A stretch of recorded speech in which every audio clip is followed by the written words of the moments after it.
Hi everyone, I'm Rosie and I work at the RHS. And I've had an amazing opportunity to work on the Citizen Engagement Programme. I've worked alongside City of Trees and Groundwork Greater Manchester, and so many community groups, which has been wonderful, and they've all been integral to shaping our approaches. But first off, what do we mean by citizen engagement? As Sam said, that's pretty much everyone. It's everyone here. It's everyone that can benefit from a greener Greater Manchester and climate resilient communities. And over the past 3 years, all of us have been working together to trial different approaches to engaging citizen stakeholders, so that we can understand how we can build on their knowledge and also their appreciation of nature-based solutions, and how we can support them to take action in the neighbourhoods, because those are the places that matter most to them. So I'm going to take you very quickly through some of the approaches we took, but these are by no means all the approaches that we took.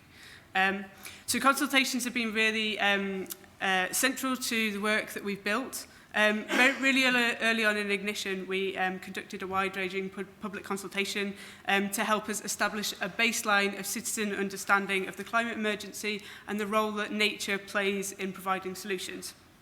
Nearly 3,000 Greater Manchester citizens contributed to this, and that represented all 12 of our districts, and it created the foundation for our programme. Later on, in 2020, we conducted a parks user survey, and we gathered 2,000 more responses, and that provided insights into how public attitudes towards our green spaces and parks, their interactions with them, and also how that has developed since lockdown as well. And also, a Green BME sounding board was established and led by City of Trees in partnership with Manchester BME Network. And the sounding board is made up of experienced professionals and representatives of the BME communities to discuss climate resilient communities and community ownership and also action. Now, workshops and events and digital engagement, all of these things have been so vital to sustaining our engagement with citizens. They've also allowed us to share the evidence-based research that Sam touched upon, and also tools and resources that's allowed our citizen groups to develop their own approaches really to nature-based solutions in their own neighbourhoods, so that they're relevant to where they live. A couple of different of our workshops that we've developed have been the Green City Challenge, which has been really popular in secondary schools. It's engaged 18 secondary schools throughout the programme. It was developed by the RHS and delivered at RHS Garden Bridgewater. And students are challenged to design gardens or green spaces for their local communities that will help support Greater Manchester to become climate resilient.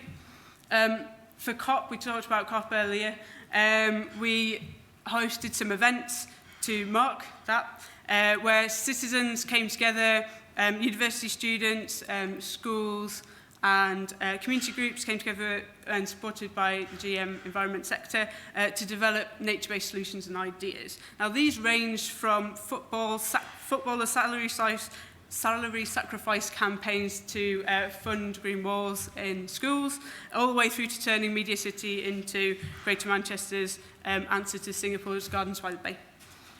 Digital workshops have been essential to maintaining our engagement with our community groups throughout COVID. For example, Groundwork run a series of online workshops with the Prince's Trust to create mood boards to allow our young people to reimagine the spaces that they live in.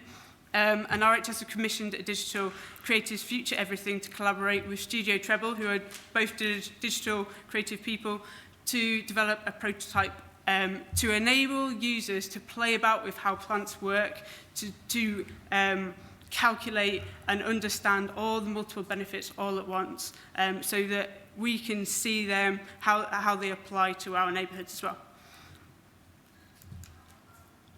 And we've also co-developed community youth and school projects, and some examples of these have been a fantastic project that we did with Action for Conservation to co-design a guide to nature-based solutions for young people.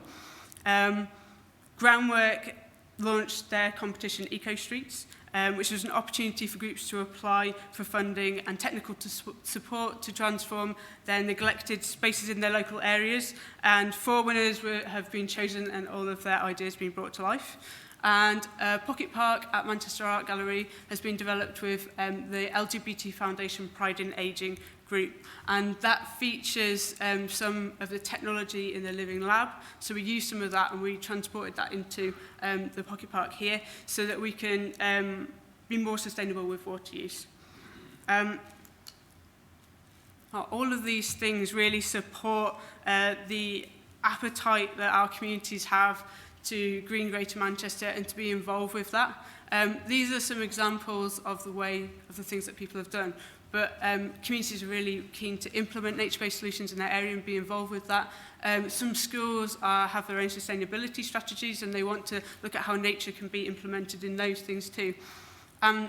Young people are really keen to campaign for this stuff, so it's about how we can support them with that as well.